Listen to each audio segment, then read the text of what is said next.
ಇದು ಬ್ರೇಕ್ ನೋಡಿದ್ರೆ ನನಗೆ ಅಪಾಚಿಯಿಂದ ಎತ್ಕೊಂಡಿದ್ರಾಗ ಹಾಕ್ಬಿಟ್ಟವ್ರೆ ಅನ್ಸುತ್ತೆ. ಹಾಯ್ ಜನರೇ, ಅಣ್ಣ ಬೈಕೊಂಡಿರೋದಕ್ಕೆ ಇಲ್ಲೇ ನಿಂತಿದ್ದಲ್ಲ ಹೊಡೆದಿರೋದು. ನಮ್ಮೂರ್ನವರು ಕೂಡ ಬೆಳಿಲಿ ಅಂತ right. All the best.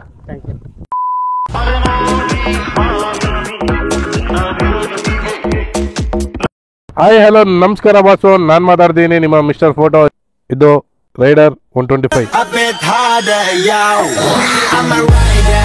TVS ಅಲ್ಲಿ ಇನ್ನೊಂದು ಇಷ್ಟ ಆಗೋದೇನಂದ್ರೆ ಈ ಸ್ಟಿಕ್ಕರು ಮೋಸ್ಟ್ ಆಫ್ ಆಲ್ ಅವಾಗ ಸ್ಪೋರ್ಟ್ಸಿಗೆ ಕಾನ್ಸಂಟ್ರೇಷನ್ ಮಾಡಬೇಕಾದ್ರೆ TVS ಅವರು ಇಂಡಿಯಾ ರೆಪ್ರೆಸೆಂಟ್ ಮಾಡೋಕೆ ಯೂಸ್ ಮಾಡಿದ್ರು. ಈಗಲೂ ಕೂಡ ಆ ಸ್ಟಿಕ್ಕರ್ನ ಯೂಸ್ ಮಾಡ್ತಿದ್ದಾರೆ.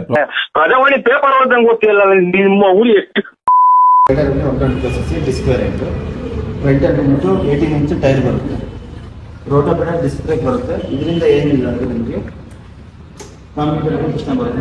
ಹೋಲ್ಸಿರೋದ್ರಿಂದ ನಿಮಗೆ ಏನಾಗುತ್ತೆ ಅಂದ್ರೆ ಗಾಡಿಗಳ ಒಳಗಡೆ ಪಾಸ್ ಆಗುತ್ತೆ, ಇದರಿಂದ ಜಾಮ್ ಆಗೋದು, ಹೀಟ್ ಆಗೋದು ಇದೆಲ್ಲ ಕಡಿಮೆ ಆಗುತ್ತೆ.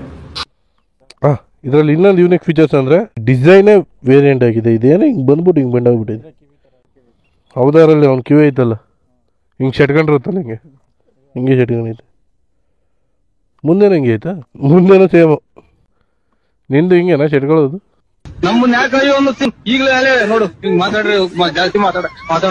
ಜಪಾನ್ ಇದೆ ಇಲ್ಲ ಹಚ್ಚಿ.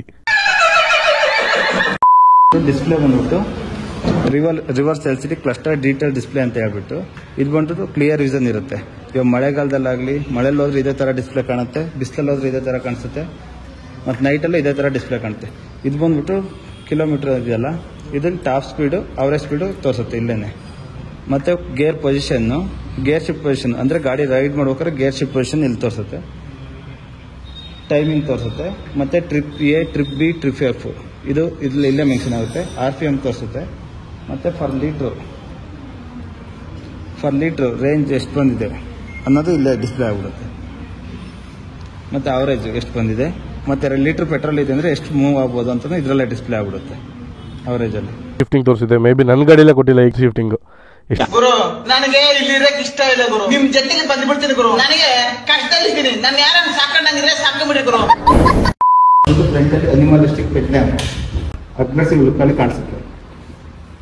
ಬ್ಯಾಕ್ ಅಲ್ಲಿ ನಿಮಗೆ ಸೇಮ್ ಫ್ರಂಟ್ ನಲ್ಲಿ ಕಾಣಿಸಲ್ಲ, ಸೇಮ್ ಅಗ್ರೆಸಿವ್ ಲುಕ್ ಅಲ್ಲಿ ಟೈಲ್ ಲ್ಯಾಂಪ್ ಕೊಟ್ಟಿದ್ದಾರೆ. ಸ್ಪೀಡ್ ಯಾವ ತರ ಬೇಕಾದ್ರೂ ಕಂಟ್ರೋಲ್ ಮಾಡ್ಕೊಬಹುದು. ಈಕೋ ಮಾಡಲ್ ಬಂದ್ರೆ ನಿಮಗೆ ಮೈಲೇಜ್ ಎಲ್ಲ ಚೆನ್ನಾಗಿ ಬರುತ್ತೆ. ಇದರಲ್ಲಿ ಮ್ಯಾಕ್ಸಿಮಮ್ ಟಾರ್ಕ್ ಬಂದ್ಬಿಟ್ಟು 11.2 6000 RPM ಅಲ್ಲಿ, ಮತ್ತೆ ಮ್ಯಾಕ್ಸಿಮಮ್ ಪವರ್ ಬಂದ್ಬಿಟ್ಟು 11.2 ಸೇಮ್, ಎರಡೂ ಕೂಡ ಸೇಮ್ ಇರುತ್ತೆ. ಬಟ್ RPM ಚೇಂಜ್ ಬಂದ್ಬಿಟ್ಟು air cool plus oil cool engine. ಇದರಲ್ಲಿ ಬಂದ್ಬಿಟ್ಟು ETFI ಇಂಜಿನ್ ಯೂಸ್ ಮಾಡಿದ್ದಾರೆ. ಇದರಿಂದ ಏನಂದ್ರೆ 15% ಎಕ್ಸ್ಟ್ರಾ ಮೈಲೇಜ್ ನಿಮಗೆ ಬರುತ್ತೆ.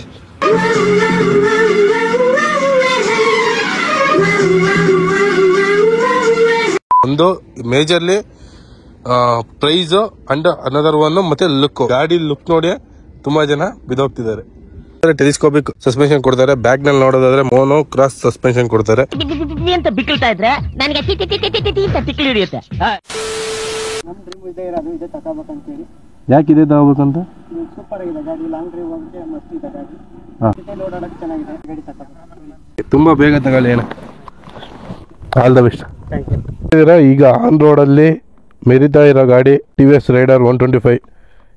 ಎಲ್ಲ ಮಿಡಲ್ ಕ್ಲಾಸ್ ಜನಕ್ಕೂ ಒಂದು ಡ್ರೀಮ್ ಇರುತ್ತೆ, ಇದೇ ಥರ ಒಂದು ಸ್ಪೋರ್ಟ್ಸ್ ಬೈಕ್ ಥರ ಒಂದು ಲುಕ್ ಇರೋ ಒಂದು ಗಾಡಿ ನಮ್ಮ ಮನೆ ಮುಂದೆ ತಂದು ನಿಲ್ಲಿಸ್ಬೇಕು ಅಂತ. ಸೊ ತುಂಬ ಜನ ಈ ಗಾಡಿನ ತಗೋಬೇಕು ಅಂತ ಕಾದು ಕಷ್ಟಪಟ್ಟು ದುಡ್ಡು ಕೂಡಿಟ್ಟು ತೊಗೊಂಡಿರ್ತೀರ. ಅವ್ರಿಗೆಲ್ಲ ಕಂಗ್ರ್ಯಾಚುಲೇಷನ್ಸ್. ತಗೋಬೇಕು ಅಂತ ಇರೋರು ಈ ಗಾಡಿನ ಆದಷ್ಟು ಬೇಗ ತಗೊಳ್ಳಿ ಅಂತ ಭಾವಿಸ್ತೀವಿ ಅಷ್ಟೇ.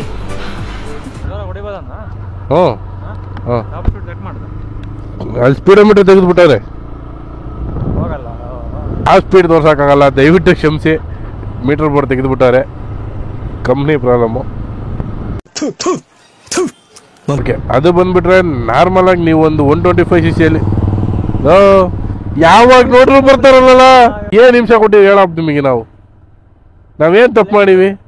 ಬುಲೆಟ್ ರಿವ್ಯೂ ಮಾಡು, ಅಲ್ಲಿವರೆಗೂ ಬರ್ತಾನೆ ಇರುತ್ತೆ ಅನ್ಸುತ್ತೆ. ಯಾರು ಕೊಡಲ್ವಲ್ಲ ನಮಗೆ. ಇಸ್ಕೋಣ, ಇವಾಗ ಶೋರೂಮ್ಗೆ ಹೋಗಿ ಇಸ್ಕೊಂಬಂದಿಲ್ವಾ ಗಾಡಿನ? ಹಂಗೆ ಬುಲೆಟ್ ಶೋರೂಮ್ ಒಂದ್ ದಿವಸ ಹೋದ್ರಾಯ್ತು ನಡಿ. ನಾವು ಸಾಲ ಮಾಡಿ ಇಷ್ಟೊಂದೆಲ್ಲ ಇನ್ವೆಸ್ಟ್ಮೆಂಟ್ ಮಾಡಿದೀವಿ, ನಾವು ನಿಜವಾಗ್ಲೂ ಉದ್ಧಾರ ಆಗ್ತೀವ? ಆಗ್ತೀವ ಬಿಡ್ತೀವ ಗೊತ್ತಿಲ್ಲ, ಪ್ರಯತ್ನ ಪಡ್ತಿದ್ಯಾ ತಾನೆ ದಿಗಂ.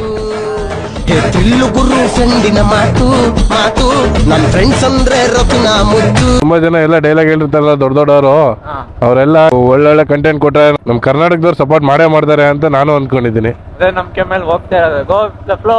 ಇದ್ರಲ್ಲಿ ನಾರ್ಮಲ್ ಆಗಿ ನಿಮಗೆ ಅಪಾಚಿ ಈ ಕ್ಲಚ್ ಮತ್ತೆ ಇದು ಬ್ರೇಕ್ ನೋಡಿದ್ರೆ ನನಗೆ ಅಪಾಚಿಯಿಂದ ಎತ್ಕೊಂಡು ಇದ್ರಾಗ ಹಾಕ್ಬಿಟ್ಟವ್ರೆ ಅನ್ಸುತ್ತೆ. ಮಿರರ್ ಕೂಡ ಸೇಮ್ ಡ್ರ್ಯಾಗನ್ ಎಡಿಷನ್ ಅಲ್ಲಿ ಅದೇ ತರಾನೇ ಕಾಣಿಸ್ತಾ ಇದೆ.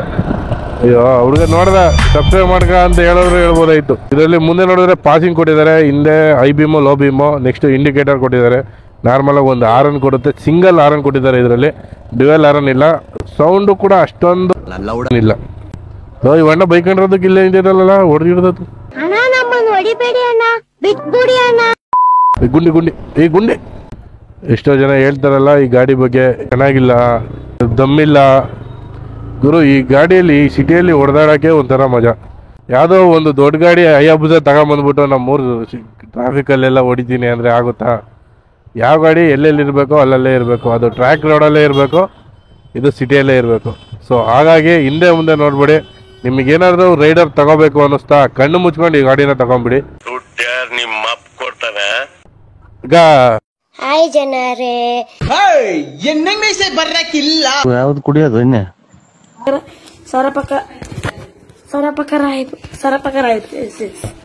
ಬ್ಯಾನ್ ಮಾಡೋ ಮಿರಿದ ಬುಲೆಟಾ ನಿಮ್ಮ ಅಣ್ಣ ನಮಸ್ಕಾರ ಕಣಣ್ಣ.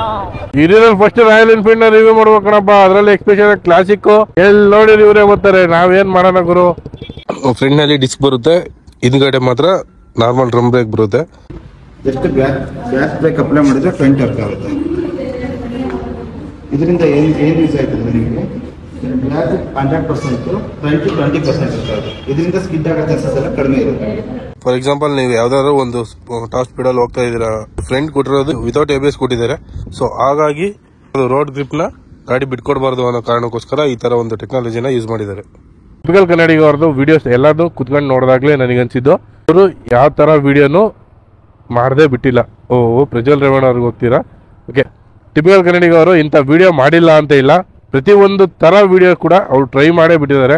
ಸೊ ಹಾಗಾಗಿ ಅವ್ರು ಹೇಳಿರೋ ಪ್ರತಿಯೊಂದು ವರ್ಡ್ಸು, ಪ್ರತಿಯೊಂದು ಥರ ವಿಡಿಯೋ ಎಡಿಟಿಂಗು ನಿಮಗೆ ಸೊ ಅದೇ ಥರ ಫೀಲ್ ಆಗುತ್ತೆ ಅಂತ ನನಗೆ ಅನಿಸಿದ್ದು. ರೇಂಜಿಗೆಲ್ಲ ನಾವು ರೀಚ್ ಆಗ್ತೀವಿ ಅಂತ ನನಗೆ ಕನಸಲ್ಲೂ ನನಗೆ ಅಂದ್ಕೊಂಡು ಇಲ್ಲ. ನಿಮ್ಮ ಸಪೋರ್ಟ್ ಇದೇ ಥರ ಹೆಚ್ಚಿನಾಗಿ ಸಿಕ್ಕಿದ್ರೆ ಮತ್ತೆ ಇನ್ನೂ ಹೆಚ್ಚಿನ ವೀಡಿಯೋಸ್ ಮಾಡ್ತಾ ಇರ್ತೀವಿ. ನಮಗೂ ಮೋರ್ ಇಂಟ್ರೆಸ್ಟ್ ಕ್ರಿಯೇಟ್ ಆಗುತ್ತೆ ವಿಡಿಯೋಸ್ನ ಮಾಡೋದಕ್ಕೆ. ಸೊ ನಿಮ್ಮ ಸಪೋರ್ಟ್ ಇದೇ ಥರ ಇರಲಿ ದಯವಿಟ್ಟು. ಸೊ ತುಂಬ ಧನ್ಯವಾದಗಳು ನಿಮಗೆಲ್ಲ. ಅಷ್ಟೇ. ನಿಮ್ಗೇನಾದರೂ ಒಂದು ಡ್ರೀಮ್ ಬೈಕ್ ಆಗಿ ರೈಡರ್ನ ನೀವು ಚಾರ್ಜ್ ಮಾಡಿದ್ದೀವಿ ಅಂದರೆ ಕಣ್ಣು ಮುಚ್ಕೊಂಡು ಈ ಗಾಡಿನ ತಗೊಂಬಿಡಿ. ಯಾಕೆಂದರೆ ಎಷ್ಟೋ ಜನ ಮಿಡಲ್ ಕ್ಲಾಸ್ ಹುಡುಗರು ಈ ಗಾಡಿನ ಒಂದು ಸೂಪರ್ ಬೈಕ್ ಥರನೇ ನೋಡ್ತಿದ್ದಾರೆ. ನಮ್ಮ ರೇಂಜ್ಗೆಲ್ಲ ಈ ಗಾಡಿ ಪರ್ಫಾರ್ಮೆನ್ಸಲ್ಲೂ ಮತ್ತು ನಮಗೆ ಸೂಟ್ ಆಗೋ ಥರ ಮಾಡಿಸ್ದಂಗೆ ಮಾಡ್ತಿದ್ದಾರೆ ಗಾಡಿನ. ಒಪ್ತೆ ಕಡೆ ಒಪ್ತೆ. ನಿನ್ ಮನ್ಸು ಎಷ್ಟು ಪರಿಶುದ್ಧವಾಗದು ಅಷ್ಟು ನೀ ಚೆನ್ನಾಗಿ ಬರುತ್ತೆ. ಎಷ್ಟೋ ಜನ ಗಾಡಿ ಕೇಳಿದ್ದಕ್ಕೆ ಹಿಂದೆ ಮುಂದೆ ನೋಡ್ತಾ ಇದ್ರು ಗಾಡಿ ಕೊಡೋಕ್ಕೆ. ಬಟ್ ಅಹೋಬಲ TVS ಶೋರೂಮ್ ಅವರು ಕೇಳಿದ್ದು ಒಂದೇ ಸರಿಗೆ ಸರಿ ಸರ್ ಆಯಿತು. ನಮ್ಮೂರಿನವರು ಕೂಡ ಬೆಳೀಲಿ ಅಂತ ರೈಡರ್ನ ರಿವ್ಯೂ ಮಾಡೋದಕ್ಕೆ ಕೊಟ್ಟಿದ್ದಾರೆ. ನಿಮಗೆ ಇನ್ನೂ ಇನ್ಫಾರ್ಮೇಷನ್ ಬೇಕು ಅಂದರೆ ಅಹೋಬಲ TVS ಅವ್ರದ್ದು ಕಾಂಟ್ಯಾಕ್ಟ್ ನಂಬರು ಮತ್ತು ಲೊಕೇಶನ್ನ ಡಿಸ್ಕ್ರಿಪ್ಷನಲ್ಲಿ ಆ್ಯಡ್ ಮಾಡಿರ್ತೀನಿ, ಚೆಕ್ ಮಾಡಿ.